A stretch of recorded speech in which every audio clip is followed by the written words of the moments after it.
Hi, more Cowbell, the Mississippi State podcast presented by SEC Country. Hannah, did somebody move the camera?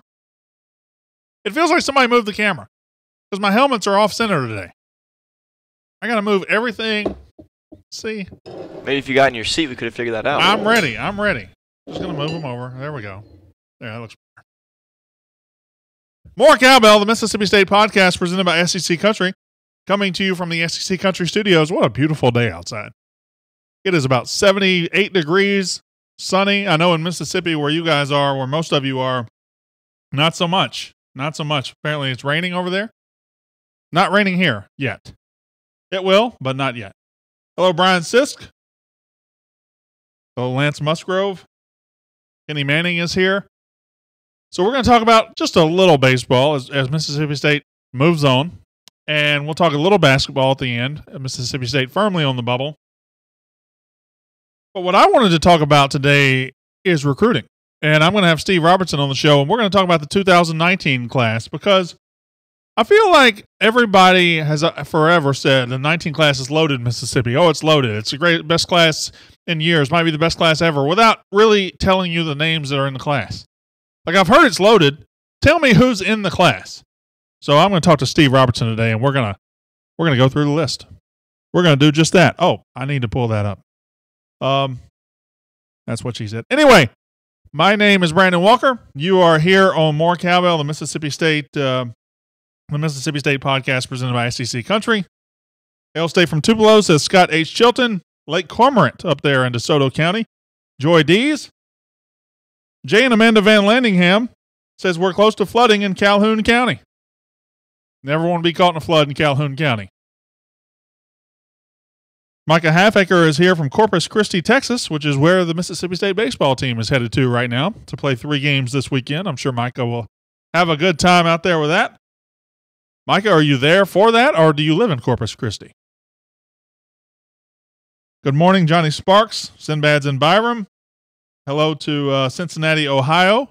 Good to have everybody this morning. Yeah, so we're kind of going to take a breath. Take a step back from baseball. Mississippi State wins 12-1 over Jackson State last night, and this week we'll get a running start at a 3-game series in Texas. Going to take a deep breath, not mention the name of the former coach. We're not going to do that today. We're done with that for right now, unless something else pops up in the next couple of days or weeks. But we'll talk a little basketball. I really want to talk recruiting today. I want to talk recruiting, football recruiting. Kenny Manning says Greenville is underwater, or most of it is. That seems suboptimal.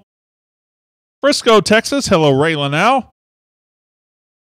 Micah Halfacre are living in Corpus Christi. Well, that's the Bulldogs are coming to you. That's probably a neat feeling. Probably neat. Hail State from Ringgold, Georgia, up I-75, pretty much in Tennessee. Guntown, Mississippi, home of the Bumphuses, where Chad Bumpus' family lives. Guntown, Mississippi. Chad Bumpus now in Utah as a graduate assistant for the Utah Utes. Leno. Sorry, Ray. I do that every time, don't I? Ray Leno. You know, I would say Leno if you drop that W. The W confuses me. You know I'm not very bright. Ray Leno. I'm in enemy territory, Oxford. Blake Thompson. Why do you live in Oxford, Blake? I've always wondered that. Could I live in Oxford? I don't think I could. I don't think I could. Is it a nice town? Yeah. Does it have nice restaurants? Yeah. Nice place. But not worth living around those people. Couldn't do it. Could you live in Oxford? That's a good question to ask someone. That might be a 2-minute drill question one day. If I gave you a house, would you live in Oxford? If I gave you a $200,000 house in Oxford, would you live there? Hail State from soggy Burnsville, Mississippi, up in Tishomingo County. Good morning from Baton Rouge. Jennifer Tipton checking in. Derek Myers is in Pelham, Alabama. Kevin Maxwell says no, he would not. I don't think I would either. I don't think I could either. I could in Batesville, close to Oxford. MSU Communist Party is an undisclosed location, says Matt Weisinger. Mike Adams says no, he couldn't do it. Betty Anderson couldn't do it. Yeah. Randall Collins says, hell no. Randall is fired up this morning. Drew Newell lived there. Sheila Oss says, no thanks from Scuba, Mississippi. Brandon McGarity says they gave T a house and he wouldn't stay in Oxford, so no. Yep. Apparently, if you want to be given a house, just be a 4- or 5-star recruit. Ray Leno says no. Kenny Manning says no. Brian Sisk says I would sell it. Why are we not even in the next 4 out anywhere? CBS doesn't have us on the bubble. Yeah, I don't know where it was, Jay Hammers, but I saw us in the first 4 out today. Maybe it was ESPN. Somebody's got us in the first 4 out today, so check it today. I don't know if you've refreshed your browsers lately, but that phrase sounds dirtier than it should. Refresh your browser and go ahead and check that out. I think you'll be surprised. Most people say no. Most people say no. Guy Dawson says Gulfport is about as far as Oxford as I could get in this state. Yeah, I couldn't do it. Couldn't do it. Would be arrested within a week. As soon as I'm walking on the square or whatever, calling it, yeah. No, I can't even talk about it without getting mad. So why would I think I could live there? All right, you guys ready in there? Terp, you ready? Yep. We're going to have Steve Robertson on the show to talk recruiting. We're going to talk other stuff, basketball, baseball, but mostly we're going to talk about recruiting. We're going to have a good time. 2-minute drill today. I think it's a pretty good one. Until then, let's, Terp, go.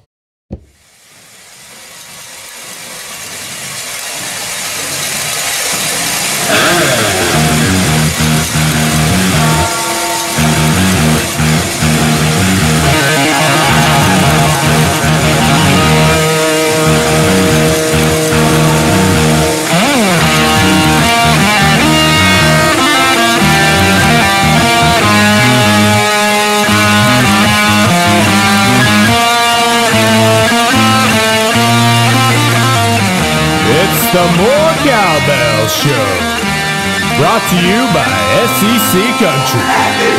And now, your host of the More Cowbell Show, Brandon Walker. That's me, Brandon Walker. More Cowbell, the Mississippi State podcast presented by SEC Country, coming to you from the SEC Country studios here in beautiful Atlanta, Georgia. What a day. What a day. About 78 degrees outside, sunny. Fantastic day outside. I know if you are in Mississippi right now, you are deluged with rain and flooding rain, and it's tough because it'll be here soon. It'll be here very soon. Not yet. I'm going to talk about baseball first, and then I'll give you Terp the phone signal to get our guest on the phone. We're going to talk about baseball on today's show. Gary Henderson era has begun with a 12-1 win over Jackson State. Now that's not important. Jackson State, you got to win that game 100 times out of 100. But still, positive signs from the baseball program as they pick up and move forward. The big topic today will be football recruiting. I have heard for years and years and years the 2019 class in the state of Mississippi is loaded. It's one of the best classes in years, one of the best classes in decades. Could be one of the best classes ever. And that's really all I've heard. I've never heard somebody break down all the names in the class. Like, I've heard the top 2 or 3, Charles Moore, Nakobe Dean. But I really want to get into 10 and 20. Break down this class for me. Let's go a little deeper. We'll talk to Steve Robertson of 24/7 Sports to do that today. We'll talk basketball on the bubble, officially on the bubble. We'll talk about that at the end. Then a 2-minute drill to finish the show. But baseball, I'm just going to go about 2 minutes on this. Baseball, all signs were positive, right? All signs seem positive as Mississippi State goes out, beats Jackson State last night. Now, you can't tell anything. Me, Terp, Landshark, and about 6 other people in here should be able to go beat Jackson State in baseball. But Mississippi State goes down there, wins 12-1. Everything seemed like it was – they just looked like a better, more together unit than they looked in Hattiesburg. The team that went to Hattiesburg hopefully had a 3-game season. Hopefully their season started on Friday in Hattiesburg, ended on Sunday, and that team we'll never see again because, as we have found out, there was possible turmoil behind the scenes. There was a coach who was not exactly engaged to what was going on, had his mind and other things elsewhere, and now we have a coach, Gary Henderson, who is the interim coach who will guide this ship for the rest of the season. He talked to media after the game last night. It seemed like he was,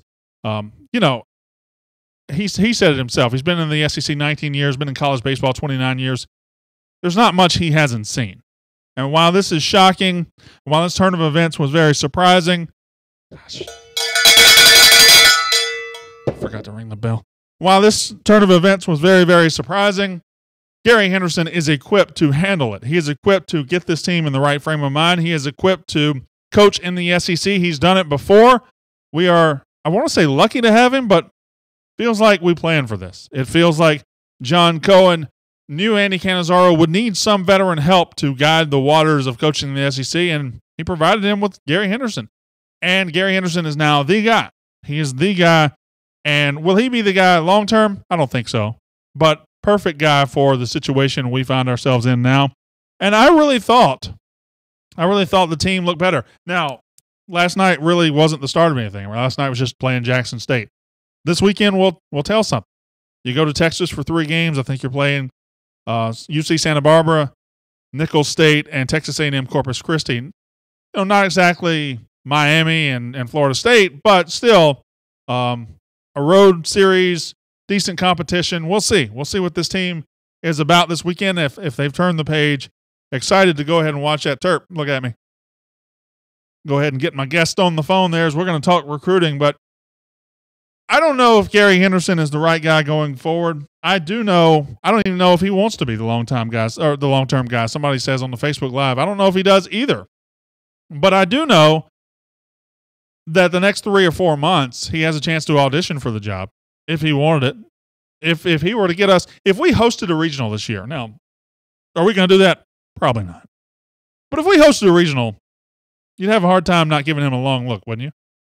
A hard time not giving him a long look. It starts this weekend. It'll be very exciting to watch what happens with Mississippi State baseball. Now, for years and years and years, I have heard the 2019 recruiting class in the state of Mississippi is loaded. I've heard that this is the class. This is the one we've been building to. But I really haven't been given the names. I haven't really been given the names all the way down the list. I've heard the N'Kobe Deans, the Charles Moores, the Brandon Turnages, the Nathan Pickerings. I've heard all those guys. I want to go deeper. Let's really flesh this thing out and see how deep and good this class really is. To do that, to talk recruiting in the state of Mississippi, you can only talk to one guy. If you're talking to anybody else, you're probably getting lied to. So I want to pull up, well, let me say that again. We have guys on our side that aren't going to lie to you, but if you talk anywhere else in the state of Mississippi, you're probably getting sold a bill of goods. Now, we're going to talk to Steve Robertson of 247sports.com. Make sure I say that because last time I said scout.com, somebody got mad at me. So 247 Sports, Steve Robertson, welcome to the show. So glad to be back, Brandon. And that bill of goods that some people are being told they're paid for at $9.99 a month. So. Yes, and people are making a pretty good living off of just telling people what they want to hear. But anyway, that's not for me to discuss today. That's another topic for another day. Let's talk about this 2019 recruiting class. First of all, State has a pretty good start on it. They started it when Charles Moore of Louisville committed a couple of, I guess maybe even a year ago at this point, before his junior season started. Charles Moore, easy to say the building block of this class for Mississippi State, or the foundation for this class for Mississippi State, Steve? Yeah, I think so. For a couple of reasons. Number one, he has a lot of credibility with his peers, but also he's a very vocal guy. He's a guy with a very outgoing and gregarious type personality, and so as a result, he's very likable. And quite frankly, people want to play with him. He's a guy that has a lot of talent, but also too, you kind of get a sense the guy's going somewhere with his life. Yeah, he's a 6'4", 200, and he's listed on 247 and 6'4", 240. I thought he was bigger than that, but he's listed as 6'4", 240. He's a strong side defensive end from Louisville, Mississippi. I just want to go down the list, Steve. I don't know if you heard my intro. I've heard about this class being deep and good and great for so long, and I've heard about the headliners, but I haven't really heard about all the players in this class. I want to go, and please keep your answers brief so we can get to as many guys as possible. I just want to go through the list and talk about these guys.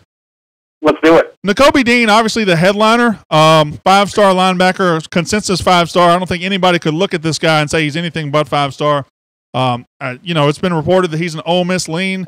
I don't know if that's true or not, but he is probably the elite guy in the state this year. Is that fair to say?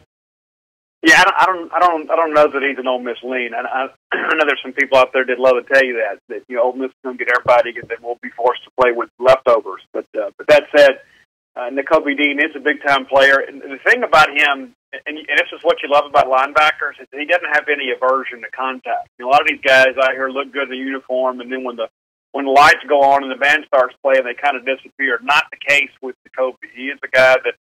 He fits gaps, and he's got really good. When you watch him on film, you can see his play recognition just absolutely off the charts. He knows how to get out there and play really sideline to sideline. A lot of high school backers are kind of tackle guys, but he's not. He's a guy that can get in gaps and take on those offensive guards, or he can get side to side. And I think he is the elite player this year. Nathan Pickering is a 4-star defensive end out of Seminary, Mississippi. Maybe you can correct me here. I've heard he is a Mississippi State lean, but he is certainly another big, strong, tall, fast defensive end that State's been pretty good at finding in the last couple of years. Yeah, I'll be surprised if he doesn't end up being, a three technique, kind of a Fletcher Cox, Josh Boyd type guy that, learns the athletic skill of an end. And then, of course, when he gets in the college weight room, he's like 275 right now, and he'll beat 290, 300 pounds after a year in the college weight room. And he's one of those kind of guys, too. His offer sheet's already very, very impressive, but the spring evaluation period will probably yield more. He could probably be a 30, 40 offer guy before it's all said and done. DeJuan Black is committed to Mississippi State. I think that is probably poised to be a battle all the way to signing day. He is listed as an athlete, 6'3", 205. I know he plays some receiver in high school, plays a little bit of everything. Tell me a little bit about him. He's committed to Mississippi State currently, but, you never know. Yeah, well, he's a guy that committed early on, and he is a guy that's got some options already. Florida, of course, has come back and offered, but that's kind of par for the course now. Shocking. But he can play receiver, he can play safety. I like him a little more on defense because I think that he can defend the deep third, but also he's got the frame to kind of add some mass and come up and play in the box if necessary. But I think he's one of those kind of guys who can play whatever you want him to play because he is so versatile.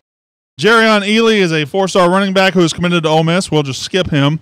Charles Moore is 5th. He's committed to State. We've already talked about him. Now we get into guys I've not heard about. I've heard about Dean and Pickering and Black and Ely and Moore. But the number 6 player in the state is named Jaron Handy from Perry Central High School, 6'4", 250, listed as a defensive end. I have no idea about Jaron Handy. Please explain him to me. Yeah, he's a good player, and he's a guy that will likely stay at defensive end. But, he's a guy with a big frame, and if need be, he can even play offensive tackle if he had enough time to kind of invest, to kind of put some mass on him. But he's another one of these guys that's a typical South Mississippi guy, kind of in an under-recruited area. Matter of fact, I think the last player to come from Perry Central was Nick Griffin, who was the top running back in the state that year. Down in New Augusta and went on to Mississippi State and kind of battled through some injuries. But it's been a while, but it's one of these country-strong kids, man. It's just one of these guys that kind of grows up on campus going from sport to sport. And he's a guy that I think maybe he isn't getting the hype that he probably deserves, because when you watch him on film, you can see he looks like a college player already. Just got to get a little bit bigger and stronger. Yeah, I've heard every player on this list. He's the only one I haven't heard of in the top 10. But number 7, who's actually in Louisiana now, he's still on the Mississippi list, Dante Starks. Yeah, another explosive guy. And you're right. He's made the move, and there's all this discussion last year about would he be eligible to play here, and There's been a lot of things. He likes to see the kid just kind of get on the field, but he's a guy that is a Louisiana native, and of course LSU will always be a factor there. But he's a guy obviously that a lot of people have found out about early, and the spring evaluation period will be good to him too. Dennis Jackson is a 6'1", 160-pound receiver from Summerall. Another guy that I'm just clueless about. What do you like about Dennis Jackson? Like him a lot. He's an explosive guy. He's a guy that kind of has that next gear once the ball is in the air. There are a lot of guys that are quick off the line, and he's certainly in that mold, but he's also one of those guys that just kind of competes for the football. He's a little more advanced than a lot of receivers in that classification at this point in his development. He's had some good coaching, but he's got some natural ability. LSU was already a factor with him. I really think in the end, him and Keziah Pruitt from Knoxville County are pretty much kind of similar players, and I think in the end that Mississippi State will probably get one of those two, but likely not both. Number 9, Brandon Turnage. He is committed to Alabama. He is in Lafayette County. A guy committed to Alabama in Ole Miss's backyard. It seems like a long shot. Can State get in the game there? Well, the one thing to help State is Tyler Williams. Tyler Williams from Lafayette, and Tyler's had a great experience in Mississippi State during the redshirt year. So I think in the end, State will likely get a visit from Brandon Turnage, but from what I understand, he's pretty much locked in with Alabama, but there's a long time between now and December. And so I wouldn't count out Ole Miss, of course, because of the proximity. But I think State is in this maybe a little more than maybe people realize. But I wouldn't say it's a great shot. I just think State will get a visit, and we'll see how things go. We'll go very quickly here. Byron Young, West Jones. I have no idea what Byron – he's a number 10 player in the state. He's a 4-star defensive end. Tell me about Byron Young. Great player, grew up an LSU fan, and LSU has offered, so that'll be a real issue, especially with Ed Orgeron being a guy that specializes in defensive line play. So, State's had him on campus a few times. I understand State's in a good position with him, but I think this may boil down to a situation where will LSU pull the trigger on him or not? And it's always a great crop in Louisiana, too. It's a pretty good year over there, too. So this is one that I think the June camp sessions will be big because he'll have a chance to kind of try on his potential position coaches for size. Derek Hall, 6'5", 210, outside linebacker out of Gulfport. One of my favorite guys in the class, actually, and he's finally starting to get his just due from an offer sheet. He's starting to get a lot more offers now.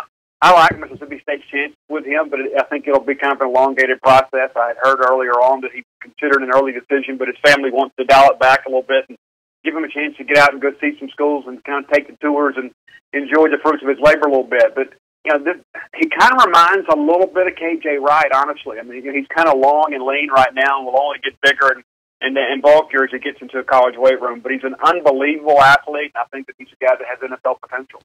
A couple more guys before I get to little rapid questions. DeMonte Russell, defensive end out of Pro. How many defensive ends and defensive linemen are in this class? DeMonte Russell out of Provine High School. Yeah, there's a lot of them, and that's good because Mississippi State's got a full allotment of scholarship, and you're replacing some of these defensive linemen in this class. You expect a lot of the guys to move on. There's a couple of guys that could possibly go pro this year, but you want to go out and get some guys to replenish, and I think DeMonte Russell might be the most elite pass rusher in the state. An explosive first step. He's a guy you can put him at 7 technique, and more times than not, an offensive tackle can barely get their hands on him, and he really impacts the play. And so he's a guy that I think is kind of in that Montez Sweat mold, and I think that he's a guy that Mississippi State will really make a priority. Starkville High School, Zach Edwards, inside linebacker, 6'2", 217. Yeah, like him a lot, too, and he's a guy that's already kind of beefed up a little bit. He probably needs full time in the college weight room to make sure he's got good weight on, but he's another one of those guys that can take on those offensive guards and really plays to contact. He's a guy that kind of thrives in there on the interior. I could see him being a Mike backer on the next level, and he's a guy that's told me more than once, Mississippi State is home, but he's going to go through the process and kind of see what his options are, but it would be a big surprise, mainly because of his relationship with Willie Gay. He sees Willie Gay as kind of a mentor of sorts, and Willie Gay, of course, having a huge career at Mississippi State just in 1 year. So the Facebook Live audience is going crazy because I haven't asked this question yet. I'm getting to it, guys. Everybody chill out. Offensive lineman, Steve. Offensive lineman in the state for this year, for 2019. What's it looking like? Well, I think the camps are going to be big. Obviously you get a recommitment yesterday with Richardson. Montravius Richardson. Was a guy that was committed to state and backed off his commitment after the coaching change. You've gotten him back, and I've always liked him. I think he's one of those guys that he's got a tackle body, but he kind of moves like a guard. He's a guy that can get out there with his wingspan and kind of keep people off of him, and I think he's a good player. A lot of people have asked about Lewis Paul Smith out of D'Iberville. I think that he is a guy kind of similar to Cole Smith. I don't know that from a strength standpoint if he's where Cole was at this point in his career.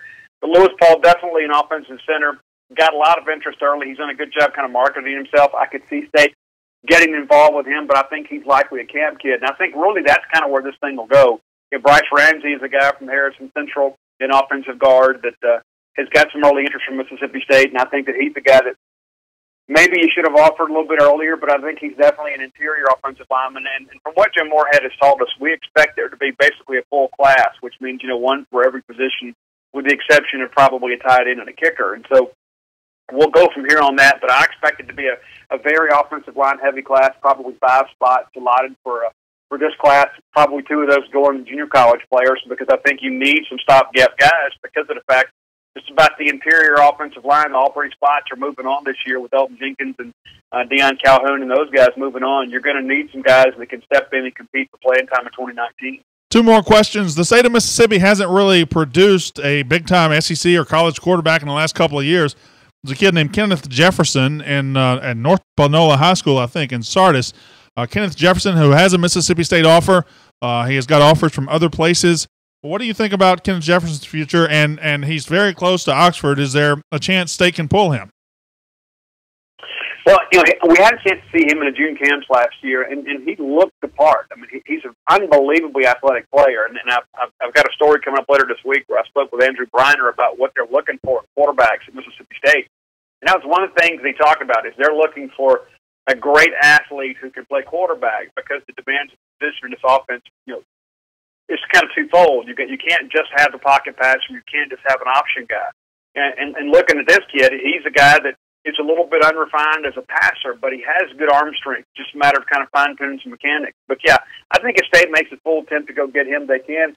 And here's the thing: I think if you get Garrett Schrader, who appears to be the top candidate for quarterback, I don't know that you don't take them both, just because of the fact that you've got some options there. You can take him almost as an athlete and give him an opportunity to compete at quarterback. But if that doesn't work out, he's not going to be a clipboard holder. He's a guy that can go play receiver, or go play safety, or go play defensive back.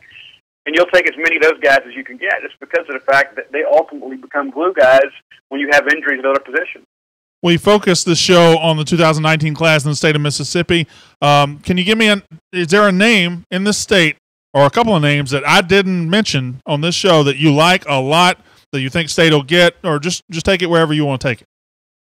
Well, I tell you, one of the guys that has been absolutely explosive is Jerry and Jones out of Northwest Rankin. State offered him early on, and he committed, then elected to back off. Hearing some pretty positive things about him, but he'll go through the process. But watching his junior film, you watch him as a receiver, he is a guy that understands how to play the football. And whether he plays offense or defense on the next level, that's a skill set that he'll need. But he's a very, very talented player, and I think maybe a little bit undervalued right now.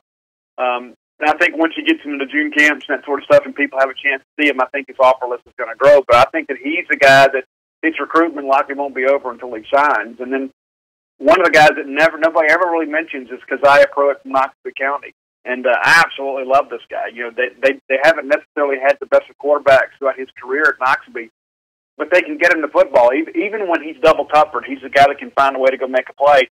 I see him as one of these guys, one of these small country guys that plays at a good program, that has a lot of potential on the next level, because he's already kind of instilled with a work ethic. I mean, if you look at him physically, he doesn't look like a high school player. He looks to be much bigger and more developed than many of his peers, and I think that'll allow him to play early in his college career. Well, that was fun. I really enjoy you coming and talking about recruiting, and you are the expert in the state of Mississippi on recruiting and, well, several other things that we'll talk about probably another day. Steve, I appreciate you being here, man. Always happy, Brandon. Take care. All right, that was Steve Robertson of 247sports.com, genespage.com, and about 7 other websites and books and whatever. You know who Steve Robertson is. Mississippi State basketball going to play at home next couple of games after a big road win against Texas A&M. I think Mississippi State is firmly on the bubble. I think this morning I saw somebody had them in the first 4 out. I wish I had screenshotted that for you, but I did not. There are 6 teams in the SEC tied at 8-7. Auburn's going to win the league. Tennessee's probably going to finish second. There are 6 teams tied at 8-7. Mississippi State is tied with Alabama, a no-doubt tournament team. Kentucky, a no-doubt tournament team. Tied with Arkansas. Tied with several teams.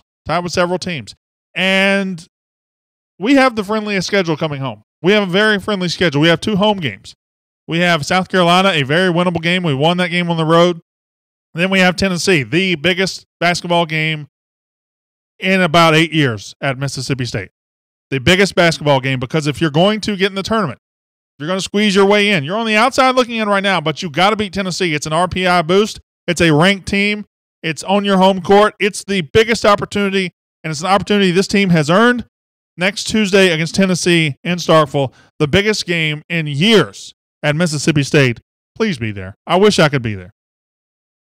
20-8 right now. If we go 2-1, that gets us to 22-9. If you win 1 or 2 in the tournament, put yourself on that 23-10, 24-10 range. I don't see how you keep us out.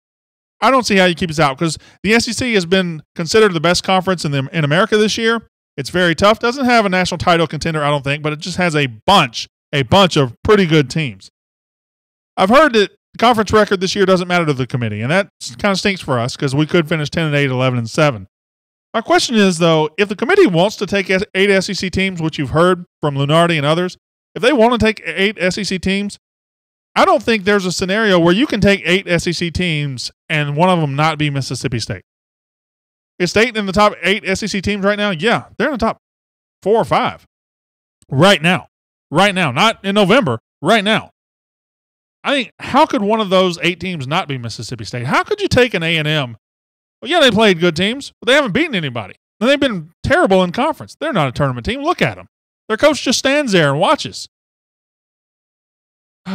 We need A&M in Florida to keep fading. And I'm not going to go with my full NCAA rant yet. I'm going to wait till after South Carolina or Tennessee for that, but it's coming. 2-minute drill. Are you ready? Terp looks very bored today. You look incredibly bored. You need a little nap? Yeah. Need me to roll out a little army cot and you can lay down? I love that. Yes, please. Get you a little shut-eye? Mm-hmm. All right, 2-minute drill. You know how this works. I ask a question. You answer it on Facebook Live. The Olympics are going on right now. I watch them. Some people say, "Oh, I don't ever watch that. It's just Olympic sports." Yeah, but every 4 years I can handle it. I can watch it. If the Olympics were held in Starkville, if the Olympics were hosted by Mississippi State University, who would light the torch? Who would be Mississippi State's torch lighter? You could say Dak Prescott, probably a good guess. Victoria Vivian's a good guess. How about Vic Schaefer? Who would light the torch? Who would be our torch? Because, the torchbearer or the torch lighter or whatever, they are somebody who's emblematic of your school, of your place, your city, your country, whatever. Dak says Miles Culpepper. Jay Hammer says Dak. Eric Wiggins says Clark and Palmero. I don't think Palmero. No, I don't think so. Cohen, Dak, Queen Victoria, Cohen, Bully. David Broadway. I'm not sure that's possible. It would be very interesting. You mean the human mascot Bully or the Bulldog? Because mine went to the Bulldog. Vic Schaefer, John Cohen, Ron Polk. I don't think Cohen would do it. I mean, Cohen's not. And we know who Cohen is, but nobody out. I mean, this is the Olympics, for God's sake. I don't know why we're holding the Winter Olympics in Starkville, but let's just say we are. Bailey Howell, Keenum. I don't think you got. I guess maybe I did a poor job explaining the question. Tom Mars. Yes. Tom Mars. That's a good one. That is a good one. Number 2. What's the best tailgate food? All right, Terp. Perk up over there. You're going to a tailgate. You're going to a place that has real tailgating with real food, not Oxford where they have fake tailgating and fake food. You're going to a place with real tailgating with grills and everything. What's the best food? When you walk by that tailgate, you're like, I got to stop here because they have this. Wings. I go wings. You're going wings. Buffalo wings. Wings. Yep. A variety of wings, just wings. Variety, yeah. Just going wings. Mm-hmm. I had wings last night. We got a tailgate? No. Christopher Smith, my boss, took me to get wings. Nice. I'm very important around here. Wings.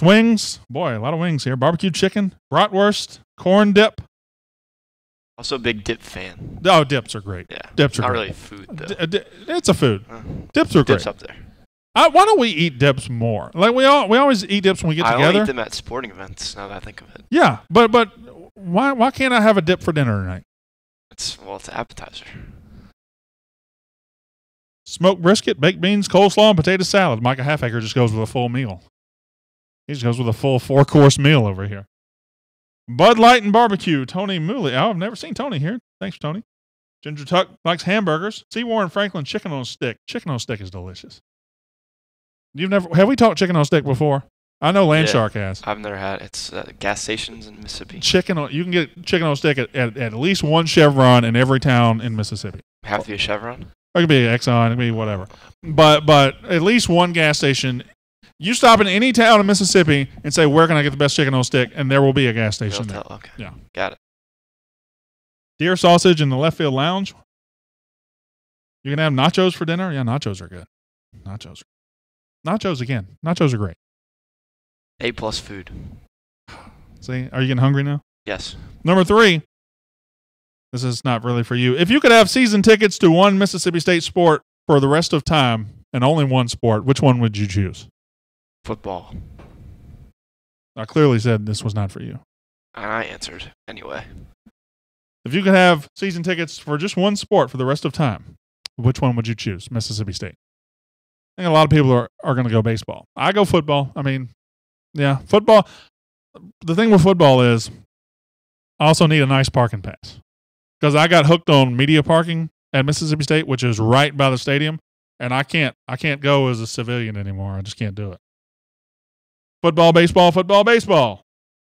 Football. Men's basketball, too. I love men's basketball. That's my favorite sport at State, so I'd have a hard time not saying that. Football, basketball, football, football, baseball. Scott H. Chilton says baseball. Baseball's just so – half the season's just so cold. And, yeah, baseball would be third for me. Steve C. says baseball. Somebody messaged me the other day and said he's going to convert me to a left field lounger and invited me to a game. So I'm coming too. No, you're not. Didn't want to go anyway. Absolutely not. Number 4, who's the best sitcom character ever? What defines a sitcom? TV comedy, Terp. Oh. Situation comedy. Best TV comedy character of all time. There goes my hand again. Do I always do this, or do I just notice it every now and then? It floats. It floats. All right. Mm-hmm. Best sitcom character of all time. Jeremy Brown says Kramer from Seinfeld. Cosmo Kramer. Mac McBrayer says Sheldon from The Big Bang Theory. Can you block Mac McBrayer? That could be the worst show of all time. George Costanza, also from Seinfeld. Coach, says Ginger Tuck. Craig T. Nelson. Michael Scott from The Office. Blake Thompson. Sheldon Cooper says Donald Grantham. Christopher Smith says Dwight Schrute. Al Bundy. Boy, this is all good. Dwight Schrute wins. I don't know if he wins. I like Ron Swanson better than Dwight Schrute. Ron Swanson's up there. I don't think Ron Swanson's number 1. I'm going to give you number 1 in just a second. Nobody's said it yet. Fred Sanford. Kramer. Fred Sanford. 3 Fred Sanfords in a row. The Fonz. Luther Van Dam, the defensive coordinator for the Minnesota State Screaming Eagles. Fred Sanford. Wow. Why are you a lot of Sanford Sons talking is tough. A lot of Sanford and Son fans here. Tim the Toolman Taylor. The answer to that question is Deputy Sheriff Bernard P. Fife of the Mayberry. What? I don't know what that is. Barney Fife. What is that? Yeah, I think I'm supposed to know this. I don't know what this is. Do you know what this is? She doesn't know what it is either. Barney Fife. That rings 0 bells. And I'm not, normally I'm kidding. Turn your mic off. No. Do not talk again. Do not talk again if you don't know Barney. Whatever show. It was in the 60s. It's Barney so Fife. How am I supposed to know that? It's on every day of the Andy Griffith Show ever since 1960 has been on TV every single day. Oh, okay. Well, You grew up in Georgia. Yeah, and? I'm legitimately mad right now. This is not even a joke. No. This is not a joke. Good. I'm angry at you. Well, I've never watched it. Why would I click on the Andy Griffith Show? The answer is Barney Fife. Do you all agree with me that this is the answer? Barney Fife? And don't worry about this clown over here. Focus with me. Focus with me. You just totally redeemed yourself for baseball being third. Yeah, I like Barney. I like Norm Peterson, too.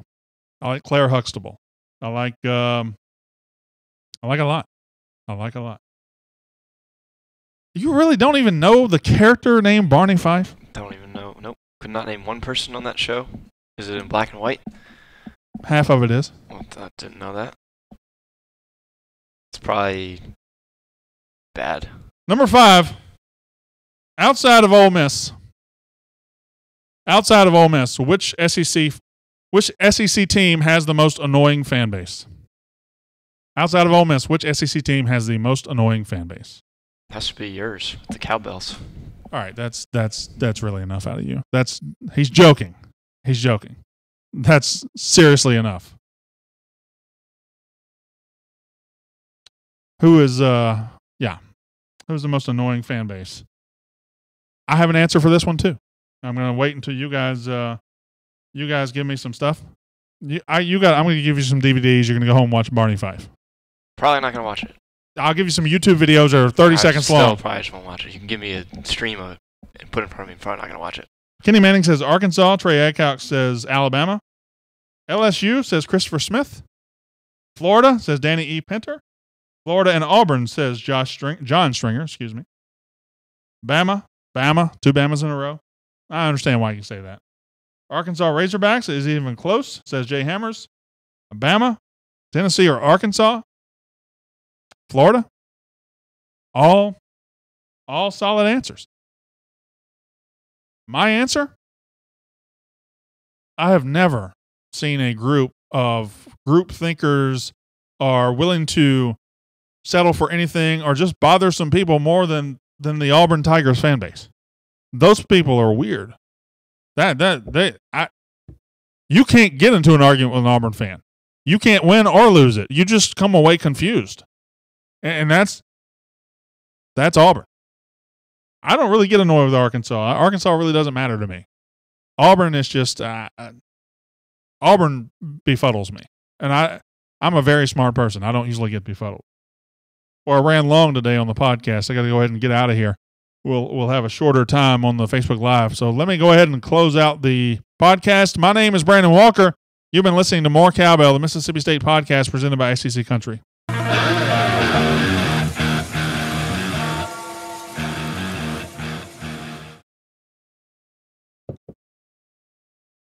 Yeah, Auburn. Tailgate food. Let's get back to tailgate food. Wings are delicious. Dips are, you know what? That's probably a better question. Dips are delicious, right? What's the best dip? At tailgate or in general? In general. I mean, there's so many crab dips. dip wins, but at tailgate, buffalo chicken dip, I'd say. I wouldn't say crab dip Maybe wins. Spinach artichoke. I wouldn't say crab stuff. dip wins. Yeah, it wins. I mean, just Rotel dip is probably the best dip. No, I don't like that. With hamburger meat in it too? Ooh, that sounds a little better. Oh, it's really good. Yeah. I like cheeseburgers at tailgates. Those are good. Yeah, Rotel dip and a good Rotel dip. I mean, you can get bad Rotel dip, but I'm talking about good, nice and thick. When the dip threatens to break the chip, that's when you got a good Rotel dip. Bacon dip, pizza dip. Never had either one of those. Kevin Wright says, I'm going to shoot straight with you. I don't think any wins in the tournament will matter to anyone's bid to get in the NCAA. I don't understand that. We need wins, and we need quality wins. If we run up against a couple of these other teams that are tied at 8-7 in the SEC, if we were to get to St. Louis and we were to beat Alabama and A&M, we absolutely take A&M's spot. I don't know how if we have taken care of our business at the end of the regular season. Pimento and cheese. Oh, gosh. Pimento and cheese is great. I love pimento and cheese. Is it pimento a cheese? It's pimento and cheese. That's what I call it. But isn't it a cheese itself? No. I thought it was pimento cheese. I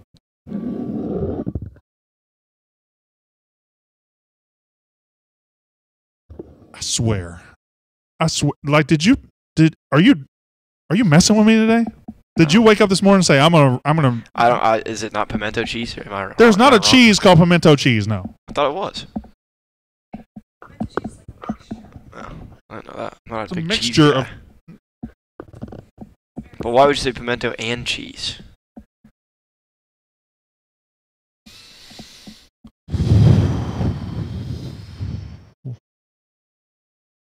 You know how we were talking? We were talking behind the scenes yesterday about how they said, we really don't need Terp on the show, but since Terp's a character on the show, we'll let him keep doing more cowbell. We might have to revisit that. Well, maybe just. Okay. Bye-bye. See you guys later. Why is the basketball tournament in St. Louis this year? I think because when we brought Missouri in the league, we're using it to expand, TV markets and all that. We gave St. Louis a nugget. I don't know why. It's a really ridiculous place to have the SEC men's basketball tournament. But then again, Charleston, wherever it is in South Carolina, is a ridiculous place for the women's basketball tournament. I don't think it's there this year. Or maybe it is. I don't know. It was last year. That's a ridiculous place for the women's basketball tournament. And we've always had it in weird places. Like, remember when the SEC country was in Tampa? SEC tournament was in Tampa? That was stupid. Captain Rodney's dip. What is Captain Rodney? Everybody says Captain Rodney's dip. I don't know who Captain Rodney is. But if he makes dip, I like him. Citizens arrest on Terp. That's hilarious. Citizens arrest. Citizens arrest. Yep. That's what Barney Fife said. What is the pimento cheese sandwich big at? Is that the Masters? Yeah. The women's tournament in Nashville. I got to look up Captain Rodney's dip. I know that because everybody's just going on and on about it. I don't know what that is. Where can I get BLT dip. How do you make a BLT dip?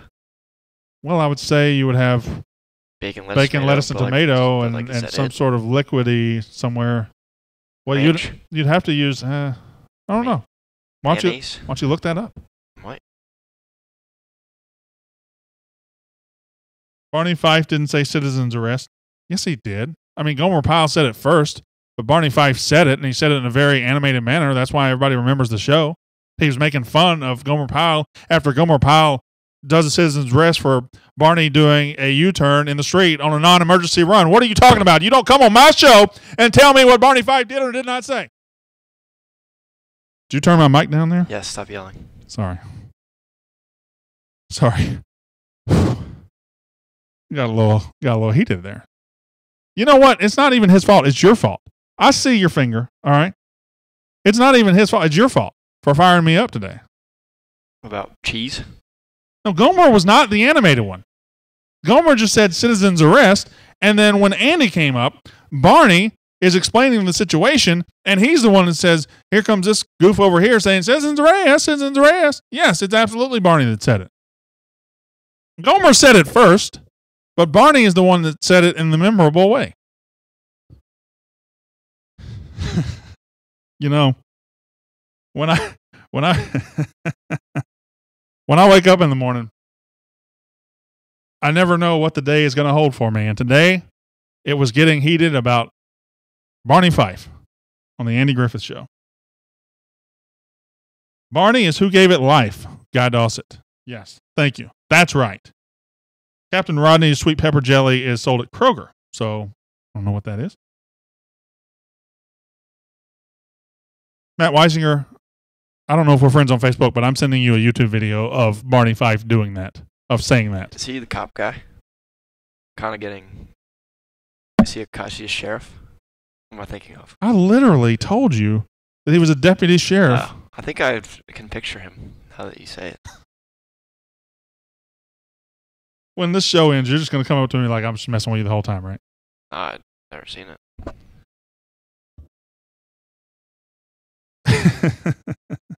Now you get 3 days off to recoup from this stressful show. Thank you. I need it. I need it, brother.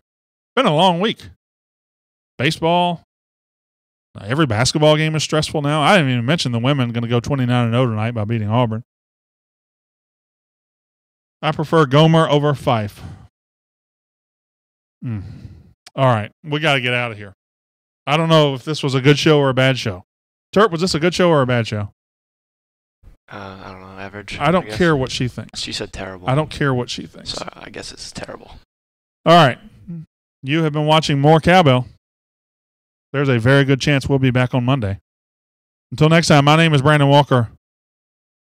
Again, you've been watching more Cowbell, the Mississippi State podcast presented by SEC Country.